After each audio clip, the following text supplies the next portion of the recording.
Olá, hoje vamos conversar sobre as etapas da perícia de ressarcimento de danos elétricos. É muito importante que você tenha uma visão global de todos os passos, desde onde surge a demanda, quando começamos a atuar como perito e onde tudo isso termina. Tudo começa com um dano a algum equipamento elétrico. É quando o consumidor percebe que a sua televisão, a sua geladeira, micro-ondas, ele simplesmente parou de funcionar. E nesse momento o consumidor se sente prejudicado e desconfia que esse dano tem origem elétrica. Nessa hora, o consumidor tem dois caminhos a seguir. O primeiro caminho é quando ele entra em contato com a concessionária de energia elétrica, pedindo o ressarcimento administrativo de danos elétricos. Esse pedido vai ser analisado pela distribuidora e depois de uma investigação interna, a concessionária dá uma resposta ao consumidor. Ela pode concluir que houve sim uma má prestação de serviços e que isso causou o dano reclamado.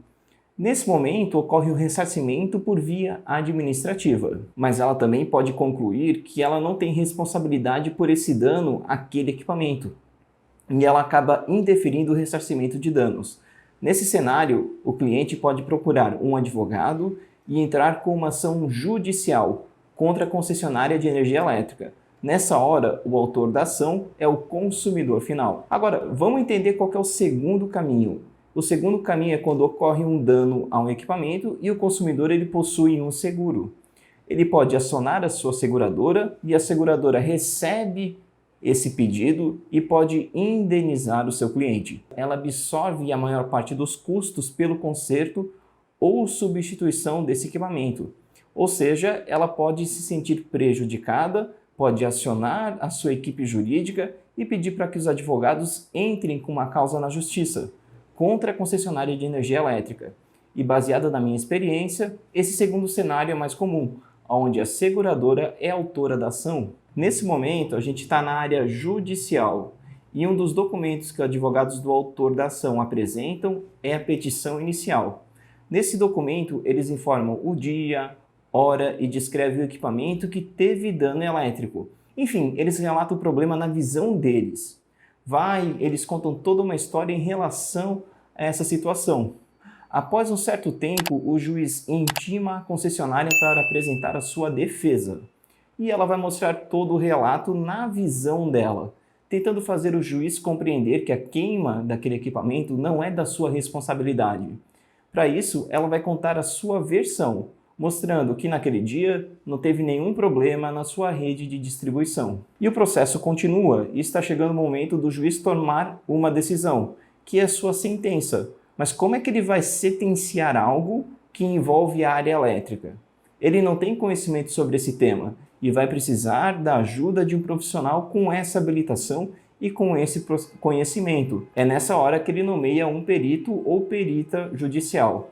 E um detalhe que atinge as perícias judiciais: demora um certo tempo entre a data que ocorreu o dano no equipamento até a nomeação do perito judicial, que pode ser superior a 1, 2 ou até 3 anos. E quando você é nomeado, o primeiro ponto que você tem que identificar é que tipo de ação é essa? Do que ela se trata?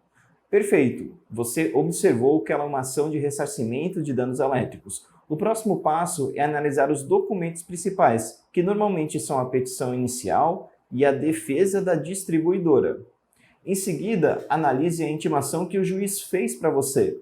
Nela vai constar o que ele quer do perito e o prazo que ele tem para obedecer essa solicitação. Normalmente, no primeiro acesso, o juiz espera que você informe se aceita trabalhar nesse processo e pode pedir uma proposta de honorários, que é um orçamento técnico. E para você fazer esse orçamento, é interessante observar os quesitos técnicos feitos pelas partes envolvidas nesse processo judicial. Os quesitos nada mais são do que perguntas que os advogados fazem para o perito. Alguma dessas perguntas não tem qualquer contribuição com o andamento da perícia e só deixa o trabalho mais longo e gera uma grande perda de tempo. Mas não pare só nos quesitos, observe também e tente identificar a localização do equipamento danificado. Nesse meio tempo, ele pode ter sido descartado, vendido ou consertado até sem autorização. Um outro detalhe importante é identificar qual é o local onde ocorreu o dano. Verifique o endereço, talvez isso ocorreu em outra cidade que pode ficar longe do seu escritório e isso vai influenciar nos seus custos e o valor que você vai cobrar nessa perícia. Perfeito, você condensou todas essas informações e chegou o momento de você passar a proposta de honorários. Lembrando que é um orçamento mostrando quanto vai custar a sua perícia, não tem um jeito certo de fazer ela. Deixe claro o que você vai fazer nesse trabalho e como você vai fazer ele. Por exemplo, nessa perícia eu não vou analisar as instalações elétricas por causa disso, por causa daquilo, e vou fazer ela de maneira indireta, analisando os documentos do processo. Não se esqueça de inserir todos os custos para fazer esse trabalho e, caso queira realmente ir até a residência, analisar as instalações elétricas ou tentar descobrir onde está o equipamento danificado, coloque os custos desse deslocamento. Se você vai precisar pagar pedágio, estacionamento e etc. Coloque um preço no seu trabalho. Tudo que é acordado antes não sai caro para ninguém depois. Perfeito, agora o juiz vai intimar as partes para analisar o seu orçamento. Pode ser que ele venha a ser contestado, tá tudo certo. Normalmente ele tende a ser contestado. Você vai ser chamado para responder essa contestação. Você tem vários caminhos a seguir. Você pode dar um desconto? Pode. Você pode justificar o valor e não diminuir? Pode. Você pode declinar a nomeação? Pode, tá? Mas vamos imaginar quando ela é aprovada. Você vai ser informado que o processo seguiu em frente e começou o momento de você fazer a perícia. É nessa hora que a gente vai ter uma bifurcação. Se você optou em ir até a residência analisar as instalações elétricas, você marca a data e hora para fazer essa atividade. Se você optou pela metodologia indireta, ela é feita através das análises dos documentos existentes ali no processo. E você fez o exame pericial, chegou o momento de você começar a escrever seu laudo técnico. Pode ser que nesse momento de escrita você perceba que faltou uma informação e que você não consegue continuar o seu trabalho sem ter essa informação que você acha importante. O que você pode fazer nessa hora? Você pode fazer uma manifestação complementar. Você pode pedir para o juiz intimar as partes que apresentem as informações que você precisa. E recebendo essa resposta, você pode continuar para a finalização e entrega do seu laudo pericial. Você não é obrigado a fazer nenhuma manifestação complementar.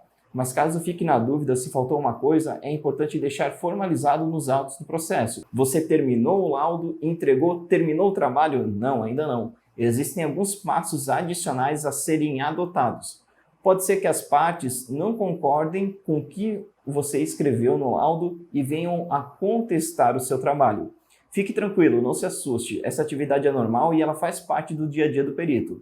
Pode ser que na contestação eles peçam quesitos complementares, pedindo para realmente você ir até o local se você não foi, ou para mudar o método de trabalho, entrevistar vizinhos, boletim meteorológico e até analisar as instalações elétricas caso você não tenha feito.